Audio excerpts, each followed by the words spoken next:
Selamat datang di Diseminasi Data Statistik Sektoral Kota Makassar. Kali ini kita akan membahas tentang data mengenai sosial budaya di Kota Makassar. Kesehatan merupakan salah satu indikator untuk mengukur tingkat kesejahteraan masyarakat.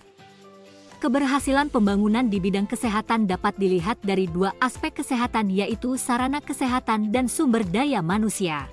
Data Dinas Kesehatan Kota Makassar merinci jumlah tenaga kesehatan Kota Makassar tahun 2022 hingga 2023. Pada tahun 2023 di Kota Makassar terdapat 51 rumah sakit yang tersebar di 15 kecamatan di Kota Makassar.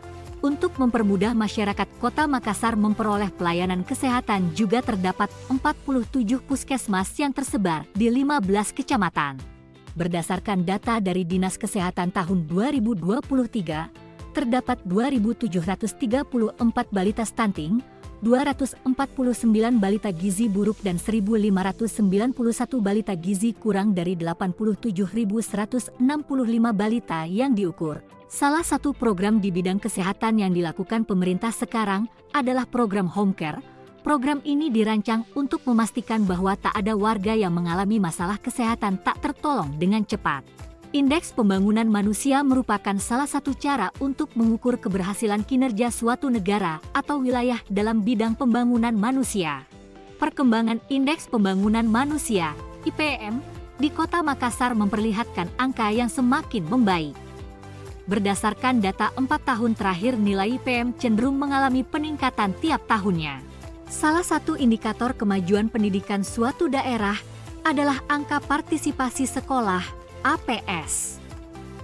Angka partisipasi sekolah (APS) menggambarkan ukuran daya serap sistem pendidikan terhadap penduduk usia sekolah.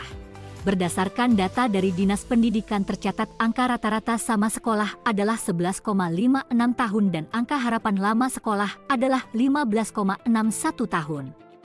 Sedangkan angka putus sekolah tingkat SD adalah 856 orang dan angka putus sekolah tingkat SMP adalah 1.692 orang.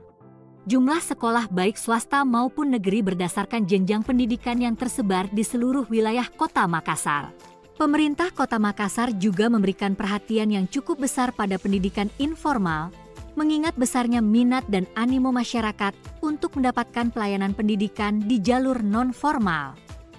Hal ini dapat terlihat di tahun 2023, di mana terdapat KB, kelompok bermain, sebanyak 117 KB, TPA, tempat penitipan anak, sebanyak 12 TPA, PKBM, pusat kegiatan belajar masyarakat, sebanyak 35 PKBM dan 2 SKB, sanggar kegiatan belajar. Kota Makassar merupakan pusat pendidikan di kawasan timur Indonesia. Hal ini dapat dilihat banyaknya perguruan tinggi baik negeri maupun swasta yang berada di wilayah Kota Makassar. Indonesia merupakan negara yang memiliki banyak keragaman dari budaya, suku bangsa, agama, hingga aliran-aliran kepercayaan.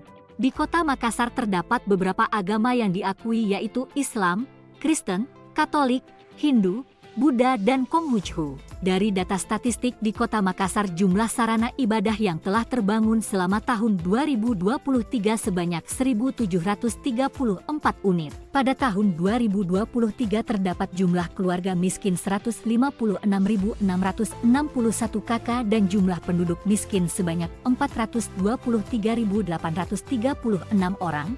Jumlah ini mengalami penurunan jika dibanding tahun 2022, yaitu sebanyak 8.891 orang.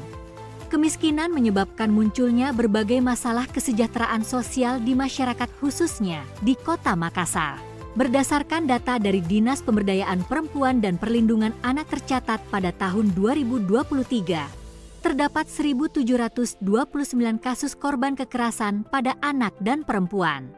Untuk memberikan layanan sosial, pemerintah Kota Makassar telah membentuk beberapa panti, wahana kesejahteraan dan lembaga kesejahteraan sosial anak (LKSA) yang diharapkan akan dapat menampung masyarakat yang mempunyai masalah sosial sesuai dengan kondisi yang dialaminya.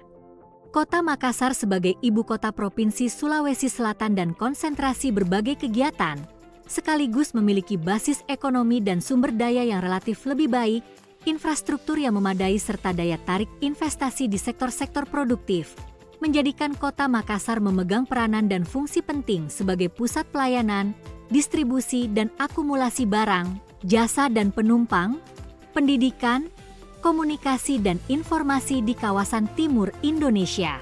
Mayoritas masyarakat Kota Makassar adalah suku Bugis, Makassar, Mandar, dan Tanah Toraja. Bahasa Makassar, juga disebut sebagai bahasa Makassar atau Mangkasara, adalah bahasa yang digunakan penduduk Sulawesi Selatan. Selain bahasa, Kota Makassar juga memiliki keanekaragaman etnik. Kesenian itu tercurah dalam bentuk tarian dan festival seni budaya. Berdasarkan data Dinas Kebudayaan Kota Makassar, pada tahun 2022 tercatat 111 kelompok sanggar seni, 1 gedung kesenian, dan 2 museum. Perkembangan industri olahraga membuat kompetisi olahraga terus mengalami perubahan menjadi industri besar dan menguntungkan. Itulah tadi beberapa data yang dapat kami sampaikan. Terima kasih telah menonton dan sampai jumpa di season selanjutnya.